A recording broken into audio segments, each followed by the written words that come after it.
はいどうも皆さんこんにちは。スターディの河野玄斗です。はじめに言っておきますけど、今回の動画は三角関数の和積公式を飛ばしてしまった方も必ずできるようになります。ということで今回は一瞬で導けるようになる三角関数の和積公式。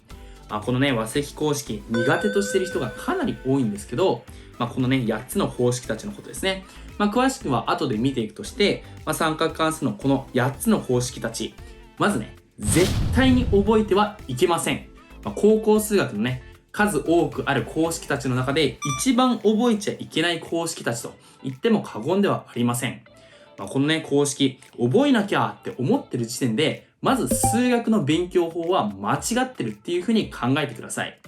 なんとか定期試験の簡単な問題をこの暗記でギリギリ乗り切れたとしても、その先の数学力、入試に通用する数学力っていうのは、その勉強法だと、なかなか身につかないですね。そこで大事になってくるのが、この公式たちの背後にあるその導き方。それをいかに一瞬で導けるようにするのかっていうのが大事なわけです。あまりに導き方が一瞬すぎて、これ覚えちゃってんじゃないのぐらいに、導く方法っていうのをしっかりと自分の中でパターン付けてあげる。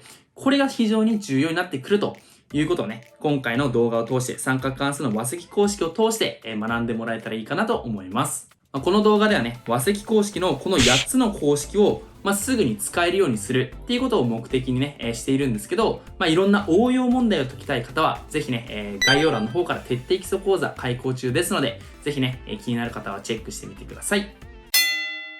はい、それでは早速やっていきましょう。三角関数の和積公式はですね、大きく分けて2つに分かれます。和から積、あるいは積から和に変換する場合。三角関数が足されてる、あるいは引き算もあるんですけど、2つが足されてる時にそれを積に直したいなっていう場合、あるいはかけられてる時にそれをサイン足すサイン、あるいはサインマイナスサイン。こういうふうに和に変換したいなっていう場面がちょくちょく出てきます。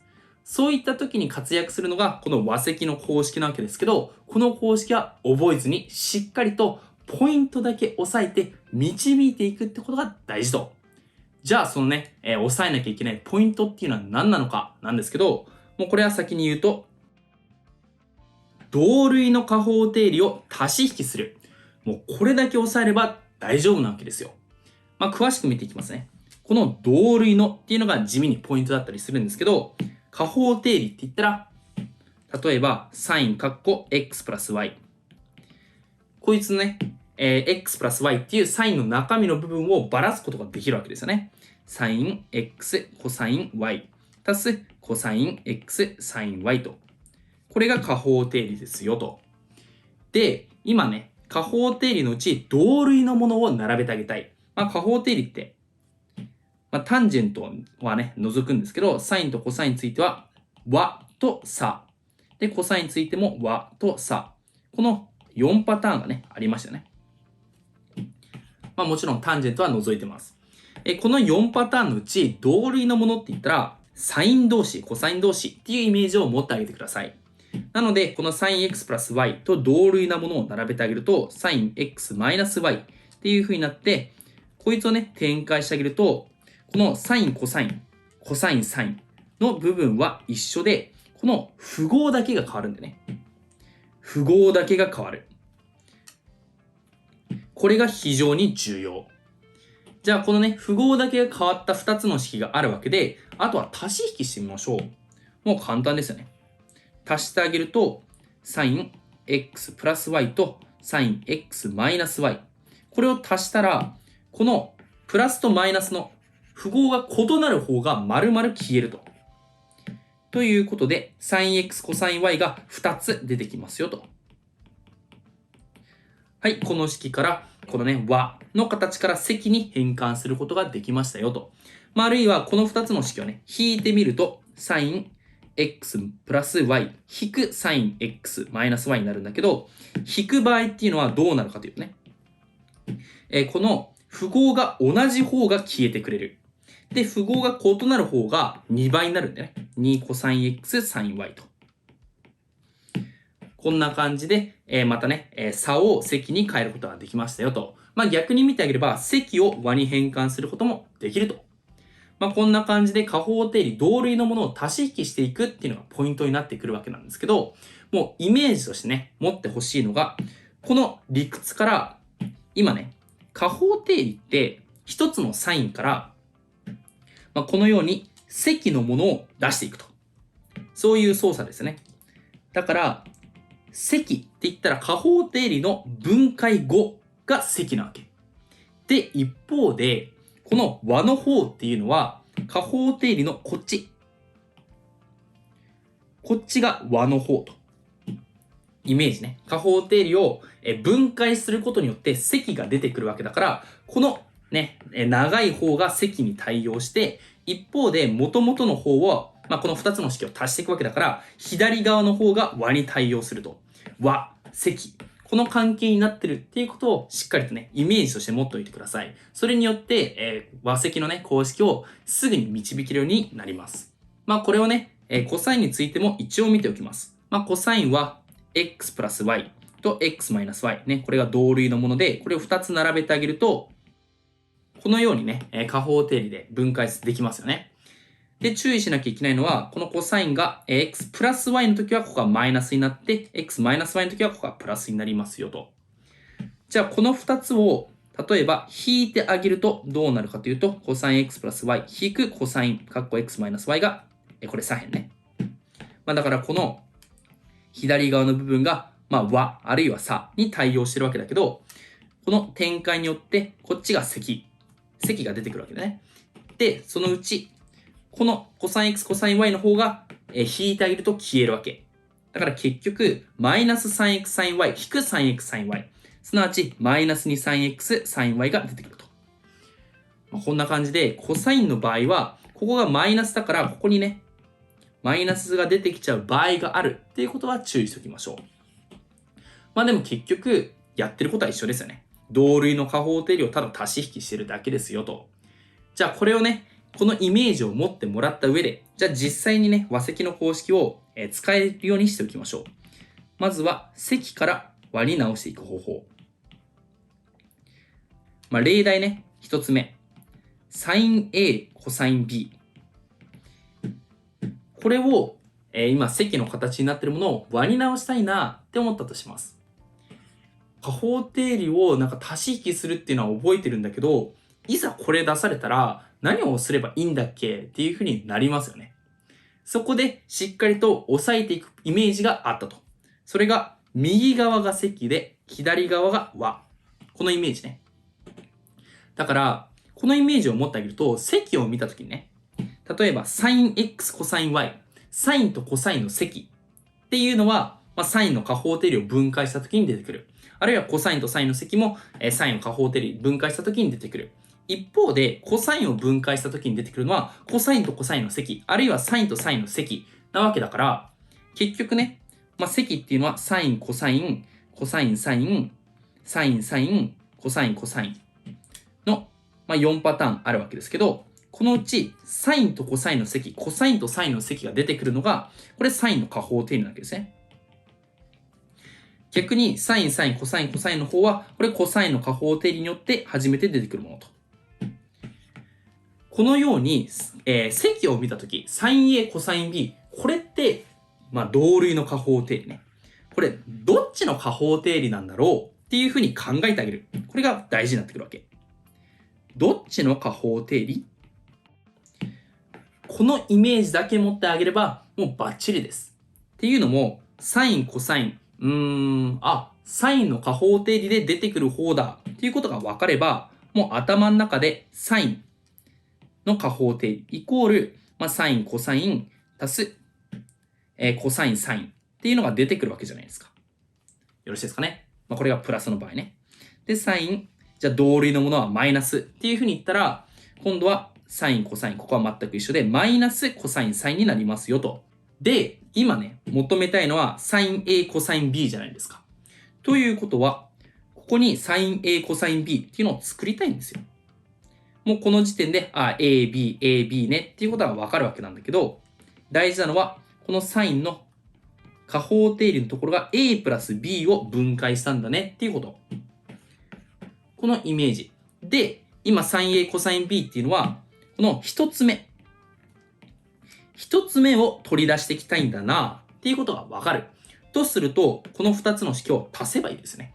この2つの式足すことによって、符号が違う方を丸々消せるから。ね、足す。これを頭の中でね、やっていく。頭の中でね、まだ慣れない方は、毎回加法定理書いてほしいんですけど、これを、足すことによって、sin a プラス b と sin a マイナス b が、この求めたい1つ目の2つ分なんだなと。2かける、求めたいものと。ということで、求めたいものは、これを2で割ってあげればいいね。2分の1で sin a プラス b プラス sin a マイナス b と。こんなのね、頭の中でできないよっていう方、これできるようになります。ね、ポイントを言っていくと、sin a、cos b、どっちの加法定理？サインだ。で、サインの加法定理を分解したら、サイン、コサイン、コサイン、サインで、一つ目なわけ。一つ目。ということは、そのサインの加法定理をね、足してあげると、一つ目の2倍が出てくるな。ってことは、足したものを半分にすればいいのかっていうこと。で、sin a、cos b っていうのを出したいわけだから、それを出すためには、加法定理っていうのは sin a プラス b と sin a マイナス b の2つの加法定理っていうのを用意しなきゃいけないな。それを足して2で割るってことか。はい。これで導けるわけですよ。この理屈っていうのは、初めはね、もっと遅くていいんですけど、一個一個、だから何の加法定理だっけなっていうことを考えていけばいい。それをね、次の、また別の例題で見ていきます。今度は sin4x、sinx を。これを考えていきたいわけだけど、はい。何を考えるかって言ったら、積見たら、これ何の加法定理だろうっていうふうに考えるわけですね。何の加法定理だろう。そしたら、サインとサインの積が出てくる加法定理っていうのは、コサインですよね。コサインが出てくればいいんだ。じゃあ、コサインの加法定理を考えるわけだけど、コサインの加法定理っていうのは、コサイン、コサイン、サイン、サインですよね。順番としては。その2つ目の項が出てくると。コサイン、コサイン、サイン、サインがコサインなわけだけど、1個注意しなきゃいけないのが、ここはマイナスプラスと。この符号を注意しましょう。で、今取り出したいのはこっち側。ね。後ろの方なわけですね。サイン、サイン。で、今これ 4xx にしたいなっていうことだから、元々のね、式っていうのはコサイン 4x 足す x とコサイン 4x マイナス x っていうことがここからわかるんですけど、これでね、残りの部分別に埋める必要はないです。だって同じだし、どうせ後で消えるからね。もうこれを見てあげて、だから2つ目取り出すためには、これ引かなきゃいけないなっていうこと。引く。そうしたら、コサイン、5x 引くコサイン 3x が出てきますよね。コサイン 5x、コサイン 3x。で、イコール、右辺はって言ったら、マイナスね。ここがマイナスっていうことに注意してあげると、マイナス2倍の求めるものと、求めたいものっていうのがここに出てくるから、じゃあコサイン 5x マイナスコサイン x をマイナス2で割ってあげればいいんだと。だからマイナス2分の1倍の、コサイン 5x マイナスコサイン 3x というふうになるわけです。よろしいですかね。これもね、しっかりと思考過程をね、整理すると、サイン、サイン、コサインの加法定理だな。コサインの加法定理はコサイン、コサイン、サイン、サイン。このうちの2つ目の方を取り出していきたいのか。ってことは、符号が変わるね、マイナスとプラスの方だから、差を取ってあげれば、このコサイン、コサインが消えるな。ここまでいいですかね。そうすると、ね、差を取ることによって、マイナス2倍の求めるものが出てくるわけだから、この左側のね、加法定理の大元の差をマイナス2分の1倍してあげればいいんだ。じゃあこっち側はね、なんだろうって言ったら 4xx なわけだから、それをね、戻して足したものと差を取ったもの。5x と 3x か。っていう流れ。これ別になんか言われてみれば頭の中でできそうな気してきませんかね。ちょっとね、まだ早いよっていう方は、問題を解いていく中で、このパターンっていうのが、この考え方っていうのが、しっかりとね、腑に落ちてきます。ポイントっていうのが、本当にもう、ポイントだけ押さえればよくて、同類の加法定理を足し引きする。じゃあその同類って、サイン、コサイン、どっちだろうから考えていくわけ。どっちの加法定理だっけっていうことから考え始めて、じゃあ一つ目の方かな、二つ目の方かな、二つ目の方なんだったら差は取んなきゃね。一つ目の方なんだったら和取んなきゃね。足し算しなきゃね。で、あとは2で割る。あるいは、マイナスが出てきちゃう場合っていうのは、マイナス2で割らなきゃね。ただそれだけ。別に難しいことはないはずです。これが積から和に変換する方。じゃあ続いて、和から積に変換する方。これもポイントさえ押さえちゃえば簡単です。まず例題として sin A プラス sin B。これどういうふうに考えるのっていう話なんだけど、和になってますよね。それを積に変換するときに、またね、押さえてほしいのが、このイメージ。和になるのは、この加法定理の左側を足し引きしてるわけだね。このイメージね。とすると、この足されてるものたち、サインね、x プラス y と sinx マイナス y。この足されてるそれぞれの三角関数を加法定理で分解していくんだっていうこと。このそれぞれを分解と。このイメージがね、あればもう楽勝です。これね、加法定理を足されてるんだから、A と B っていうのを2つに分けてあげて加法定理するんだなと。だから、この A っていうのを加法定理ね、で分解するためには x プラス y っていう形で分けなきゃいけないし、で、B の方も、これね、同類のものを用意するために x マイナス y っていうふうに変換しなきゃいけないわけですよね。よろしいですかね。A を x プラス y みたいに和に分解して B を x マイナス y みたいな差に分解することによって、これどうなるかっていうと、加法定理。これかなり省略しますね。サイン x プラス y っていうのはサイン、コサイン、コサイン、サインの積が出てきますね。サイン、コサイン足すコサイン、サイン。で、一方、サイン x マイナス y っていうのはサイン、コサイン引くコサイン、サインなわけだから、その2つを足してあげると、後ろの第2個の方が丸々消えてくれるね。コサイン、サインの方が消えて、一つ目のサイン、コサインの二つ分が残ると。これぐらいね、ちゃんともう、当たり前でしょうっていう風にできるようにしてください。2サイン x、コサイン y。そうですよね。サイン、コサイン、コサイン、サインのうち、足すとマイナスが出てくるわけだから、この足すのやつとマイナスをね、足してあげると、コサイン、サインの方が消えて、サイン、コサイン二つ分になると。で、今、x と y っていうのは何だったかっていうと、足して a、引いて b になるね。二つの値なわけだから、簡単に言うと x プラス y イコール a、x マイナス y イコール b。これを解いてあげればいい。で、このね、方程式に関しては、もう解き方決まってますよね。足したら 2x になって、和をね、2で割れば x が出て、引いたら 2y が出てくるわけだから、差を2で割れば y が出てくると。すなわち、x っていうのは2分の a プラス b。で、y っていうのは2分の a マイナス b と。こんな感じで積の公式を作ることができるというわけですね。よろしいですかね。やってることって簡単ですよね。足すのか。じゃあこの sin A と sin B それぞれ加法定理で分解だな。分解するときに、サインの加法定理なんだから、サイン、コサイン、コサイン、サイン。足したらサイン、コサインが2つ分残るな。じゃあそのね、中身の部分はって言ったら、足して A、引いて B なんだから、A と B を足して2で割れば X が出てきて、引いて2で割れば Y の方が出てくると。こういう流れ。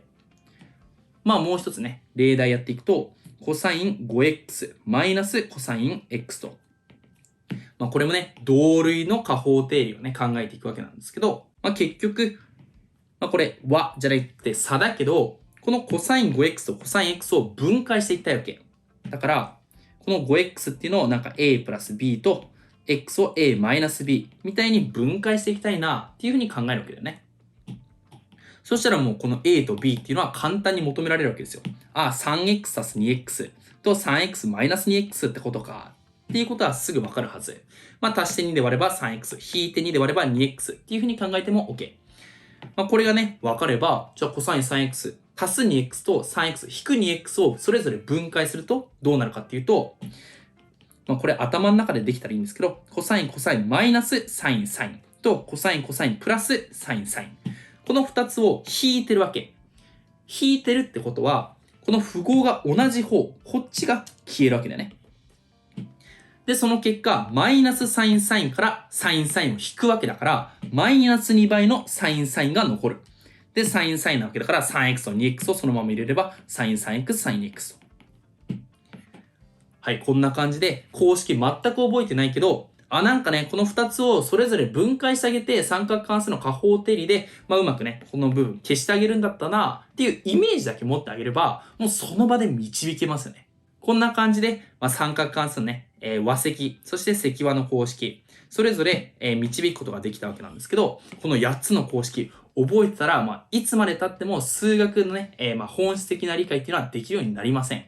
数学の勉強は確実に間違えていて、ちゃんとこの同類の加法定理を足し引きするっていうポイントだけしっかりと押さえながら、じゃあそれをね、自分の中でこれを導くときにどういうふうに考えていったらいいのか、どういうポイントを押さえていくことによって導くことができるのかっていうことをしっかりと頭の中で作っていくと。そのパターンっていうのをしっかりと自分の中で確立させていく。それは公式っていうものに限らず、いろんなね、難しい問題が出てきたときに、こういう問題に関してはこういうアプローチをしようっていう型を作っていく。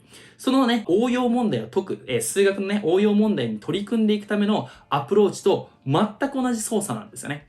なので、この和積公式を通して、ポイントだけを押さえて、その場その場で臨機応変に対応していくっていうことの重要性っていうものを再確認してもらえたらいいかなと思います。